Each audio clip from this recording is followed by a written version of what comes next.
he made a very, very interesting comment that I want you guys to hear. He took the data that was on the sheet and he smoothed it out. So instead of having this data here, he said, okay, I'm going to make every 2 years the uninsured rate jump, or the uninsured number jump up 2 million. So every year, I'm going to make go up by 1 million. Because that's what the slope says, roughly. 1.05 is roughly 1, which means essentially it's 1 million uninsured people for every given year. And he said, okay, that means at 1992, it's at 35. At 1994, it would be at 37. At 1996, it would be at 39. At 1998, it would be at 41 and 43, and so forth. He went back to 1990. He went forward to 2012, or 2002. And my comment was, you can't do that. And he said, well, why? The slope says. And this brings up a very good, important point between the data that you've observed and the data that you're trying to predict from your model. The data that you observed, you have to abide by what it's told you. You have to abide by that data. You can't say, oh, that's not really 38, it's really 37. It's really 38.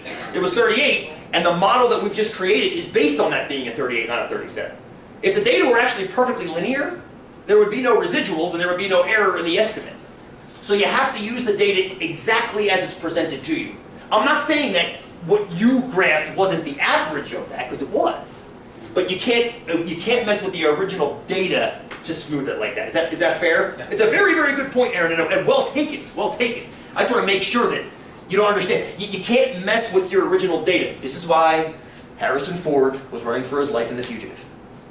Because somebody messed with the data on the slides, and the guy was trying to kill him to get him out of the way because he discovered people were messing with the data. You see what I'm getting at? You don't see what I'm getting at? Yeah, okay. Don't mess with the data. Don't mess with the data. The data is the data, and you can't change it. You have to leave the data as it is. Someone's going to try to kill you. Because or the dude with the prosthetic arm is going to come try to kill you and your wife. So you got to be careful. You got to be careful because you want to be Harrison Ford. All right, we getting some success here? We getting some success? I'm going to get caught up with you guys. Linear regression. Oh, one thing I wanted to make sure that you guys noticed. When you get to this linear regression step, the lin reg ax plus b, I have you, I think it's on page 4, put a y1 after that, right? The reason for that is, if you don't do that and you press enter, it'll give you the equation. But if you put the y1 after it, it will additionally put it in y1, and then you can graph it with the points. That's what that does. So that's why I had you guys put the y1 right after that. Now, it's in y1, which means when you press graph, you'll actually see the line up there with your data. And then you can actually do stuff with it, because you have a line at this point. Is that fair enough? Decent, hopefully decent. So that's the whole point. That's the whole point. I've tried to be as specific as I can.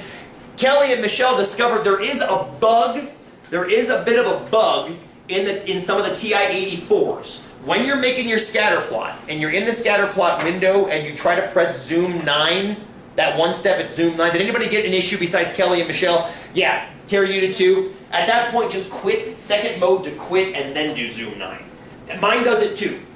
I'm guessing it was this, Carrie, it looked like this. So you were in your plotter window, you're like, okay, this looks pretty good. Then I gotta go to plot 1, and I'm in here, and I'm messing with it, and then I try to go zoom, and I get this crap at the bottom.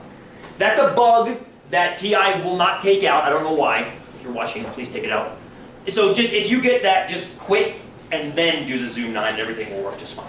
And that's in the newer version? It's in the older, newer calculators. I think they fixed it in the newer 84s. It doesn't have it anymore.